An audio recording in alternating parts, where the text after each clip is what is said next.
कक्षा पंचम के सभी विद्यार्थियों का ऑनलाइन हिंदी पठन कार्यक्रम में स्वागत है। बच्चों, आपने पिछली कक्षाओं में संज्ञा सर्वनाम के विषय में पढ़ा है। संज्ञा के या सर्वनाम को दूसरे शब्दों में कर्ता भी कहते हैं। तो क्या आप बता सकते हो कि कर्ता जो काम करता है उसे व्याकरण की भाषा में क्या कहते हैं? तो जी हाँ, तो उसे हम व्याकरण की भाषा में क्रिया कहते हैं। जैसे मोहन पढ़ता है, तो यहाँ मोहन कर्ता हो गया और पढ़ता है अर्थात पढ़ना उसकी क्रिया हो गई। तो आज हम क्रिया के विषय में पढ़ेंगे। क्रिया को हम इंग्लिश में वर्ब कहते हैं। तो सबसे पहले हम इसकी परिभाषा देखते हैं।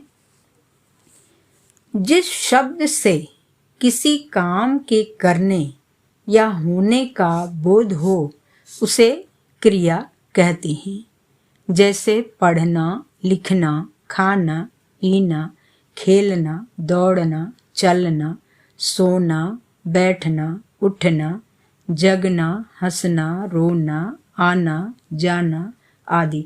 तो बहुत सारी क्रियाएं हैं जो हम रात सोने से लेकर सुबह जगने और उठने के बाद जितनी भी क्रियाएं हम करते हैं, तो वह सभी क्रियाएं जो है वह सभी काम हमारे जो है क्रिया ही हैं।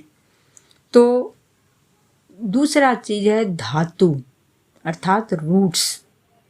तो क्रिया के मूल रूप को धातु कहते हैं।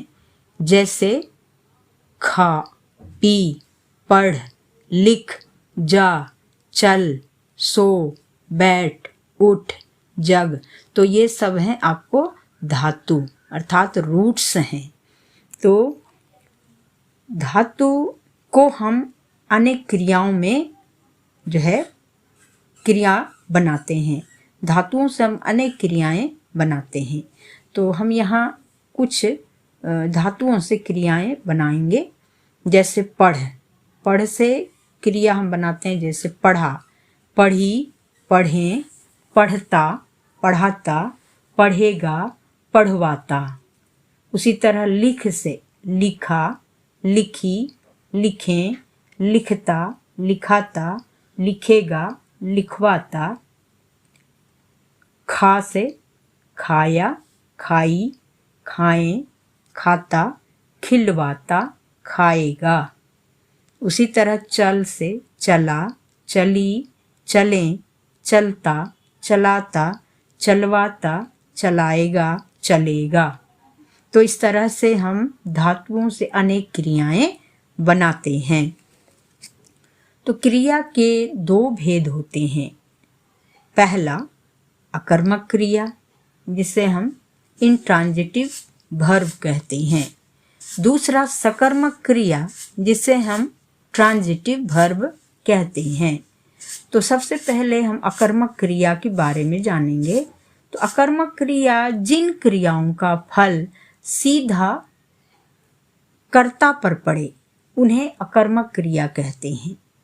अकर्मक क्रियाओं को कर्म की जरूरत नहीं होती है, अर्थात जिन क्रियाओं के लिए कर्म की आवश्यकता नहीं होती उन्हें हम अकर्मक क्रिया कहते हैं। जैसे सोहन रोता है, चिड़िया उड़ती है, पानी बहता है, गाड़ी चलती है। तो यहाँ मोहन रोता है, चिड़िया उड़ती है, पानी बहता है, गाड़ी चलती है। अर्थात क्रिया का फल सीधा आपको कर्ता पर ही पड़ रहा है। यहाँ किसी भी चीज की जरूरत नहीं पड़ रही है। दूसरा है सकर्मक क्रिया ट्रांजिटिव वर्ब। जिन क्रियाओं का फल कर्म पर पड़ता है या जिन क्रियाओं के लिए कर्म की जरूरत होती है उन्हें सकर्मक क्रिया कहते हैं। जैसे मैं लेख लिखता हूँ, रमेश मिठाई खाता है। तो इन वाक्यों में जैसे पहला वाक्य है मैं लेख लिखता हूँ, यहाँ पर जो है क्रिया हो रही है लिखने की और उस क्रिया को कहाँ पर किया जा रहा है? लेख पर। उसी तरह दूसरी वाक्य है जिसमें जो है खाने की क्रिया हो रही है। अब इस खाने की क्रिया कहाँ हो रही है? मिठाई पर। तो जिन पर क्रिया का फल पड़े वे सकर्मक क्रिया है। तो अकर्मक और सकर्मक क्रिया की पहचान करने के लिए हमें क्या और किसे इन दो शब्दों में से किसी एक शब्द से प्रश्न करने पर यदि उत्तर मिले तो वह सकर्मक क्रिया है, और यदि प्रश्न करने पर उत्तर ना मिले तो वह अकर्मक क्रिया है। जैसे मोहन पढ़ता है, तो हम लोग यदि यहाँ पर पूछते हैं कि मोहन क्या पढ़ता है, तो यहाँ पर उत्तर अवश्य मिलेगा कि मोहन पुस्तक पढ़ता है।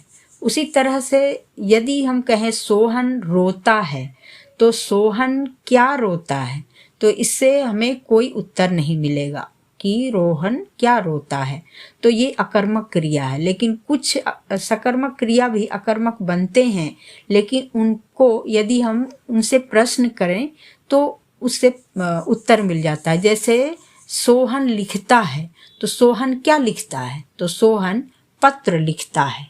उसी तरह यदि हम कहें चिड़िया उड़ती है, तो चिड़िया क्या उड़ती है, तो इस प्रश्न का कोई उत्तर नहीं मिलेगा। अर्थात अकर्मक क्रिया के लिए किसी कर्म की जरूरत नहीं होती है।